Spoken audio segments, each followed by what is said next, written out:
واش راكم يما؟ ان شاء الله يا ربي ديما بخير وناشطين وماشطين ومهنيين ومغنيين، وربي يفرج عليكم من واسع ان شاء الله يا ربي. كسرة السلق الجزائرية أو كسرة السبانخ الغنية عن كل تعريف، بنينة وسهلة وماهلة حبة قلبي، بما أنه السلق راهو كاين إذا نغتنموا الفرص. هنا نجيبوا السميد تاعنا، سميد تقريبا 3 كيسان ولا على حسب واش تحبي، ملعقة كبيرة خميرة الخبز، ملعقة كبيرة سكر، ونبدأ نعجن بالماء الدافي. من بعد حبة قلبي نخليها شوية، من بعد نضيف لها الفارينة والملح ونبدأ نشف فيها. بعد ما نتنعجن مليح في البيتران نضيفوا لها 3 ملاعق نتاع زيت الزيتون ونخلوها تخمر. نجونا للحشو نتاعنا، عندنا بصله كبيره نرابيوها مليح، نضيفوا لها شويه تاع الثوم، نضيفوا بعد ما يذبل ذاك البصل نضيفوا السلق نتاعنا. للاشاره تحبي تضيفي هنا لهوه او 2 ملاعق ولا نتاع لحم مرحي او دجاج مرحي يعطيك بنه. للي ما عندهاش يعني لحم او دجاج، دير في اخر بعد ما يطيبوا دير له باطا نتاع طون. هنا حبه قلبي نضيفوا له شويه حبه كورجيت وحبه زروديه باش يجي خبز غني بالسلق والسبانخ وغني بالخضر. هنا حبه قلبي نزيد له شويه زيتون مقطع اذا عندك، نطفي الفرن ونحط شويه تاع فرماج. هذا يعني ماشي ضروري، اختياري ماشي اجباري. هنا حبه قلبي نجيبو العجين نتاعنا بعد ما يكون خمر نديرو كما كتشوفوا خبيزات.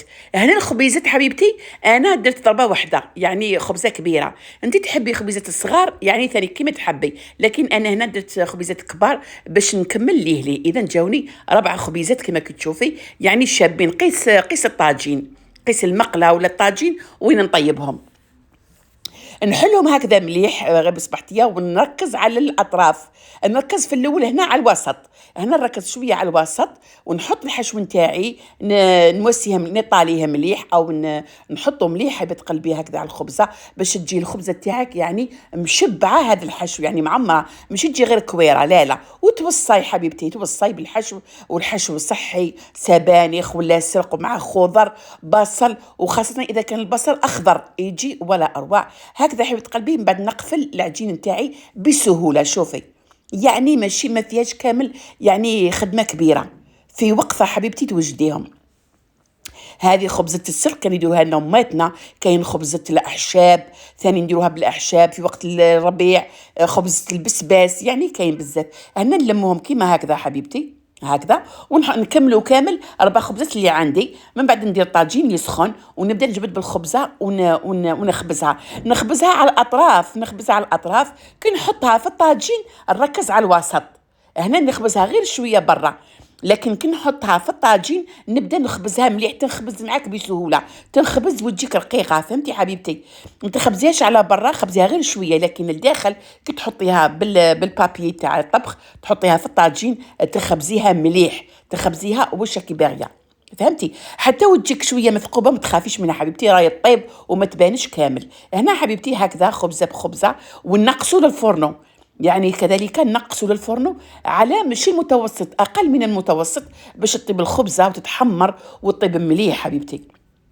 شوفي كيما هكا، ما تحليهاش بزاف، تحطيها في الطاجين تاعك، تزيدي تعبزيها مليح، يعني رقيقه شويه باش تجيك رقيقه. هكذا شوفي هاني حطيتها وهاني نخبز فيها في الطاجين، ونركز هنا على الوسط. برا تركزي على الاطراف، الداخل في الطاجين تركزي على الوسط هكذا باش ما تجيكش خشينه. شوفي حبيبتي ما تخافيش كم منها، وراهي تتخبز لك، وما تخافيش حبيبتي، سهله مهله. والبنه والله العظيم يعني احسن من الحاجب. هنا شوفي اني طيبتها، وشوفي حتى وكاين بعض الثقوب، يعني ماشي مهم حاجه شابه وطايبه حبيبتي. المهم شوفي الخبزه الاولى اللي حطيتها، نضيف الخبزه الثانيه والثالثه والرابعه ثاني. شوفي ونقلبها بهذيك الطريقه، ندير ورقه طبخ على اللوحه ولا باش ما تلصقليش في اللوحه، ونقلب عليها الطاجين. من بعد نقلبها هي في الطاجين بسهوله حبيبتي. شتي؟ شوفي دوك راني حطيتها فوق اللوحه، فوق ورقه الطبخ باش تزلق، باش ما تحصلش هكذا ويا اختي، ونحطها. اذا سهله مهله حبيبتي، والبنه ولا اروع. شوفي هكذا حبيبتي، تقدميها مع اللبن كما تقدري تقدميها مع الجو، يعني قد تقدري تقدميها مع شوربه كما درت انايا اليوم، شوربه العدس. يعني تحبي شوربه عاديه، شوربه العدس الاحمر انت وما تحبي، وتجيك شوفي ما شاء الله، تجيك روعه في البنه. شوفي وكما نعرفوا بزاف كاين عشاق اللي طلبوها مني، بزاف الناس اللي يحبوا السلق او يحبوا السبانخ. اذا حبيبه قلبي نتمنى تجربيها، ونتمنى تعجبك، ونتمنى تكتبي لي تعليق طيب هكذا اذا كان عجبتك الوصفه بطبيعه الحال. شوفي سهله مهله، وتحركي كل ما تحطي خبزتك باش يطيبوا كامل الجوانب، تحركي تحركي تحركي حتى يطيبوا لك كامل الجوانب الخبزه. شوفي وجات ما شاء الله، جات رائعه حبيبه قلبي. مازال ان شاء الله نديروا خبز البسباس، البسباس البري. حبيت نقول لكم حنا نديروا خبز البسباس البري، وكاين ثاني ناس تيبازا تحيه كبيره ليهم يديروا خبز الحشاب.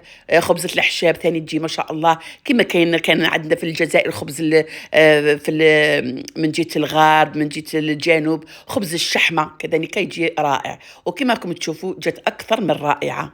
خبز السلق او خبز السبانخ، كسره السبانخ، احنا نقولوا كسره السبانخ حبيبه قلبي، تجي اكثر من رائعه. شوفي طايبه يعني تخلي تنقصيها الفرنو وتطيب على غرضها، وكما شفتوا هنايا راني قدمتها بشوربه العدس، جات اكثر من رائعه. هذه حبيبه قلبي هذه الوصفات نقصوا على رواحنا بها. بزاف اسر جزائريه ربي يقدرها، يعني نهار كاين نهار ما كاش نهار كاين، اذا نقصوا على وليداتنا اكل صحي واكل شباب ومن دارنا وباقل تكاليف اذا كسره اقتصاديه وبنينه تغير حبيبه قلبي. هذه هي. شوفوا اذا نتمنى الفيديو يعجبكم، نتمنى تجربوا هذه الوصفه وتجوا تكتبوا لي في لي كومنتير تعليق طيب كما بحالكم.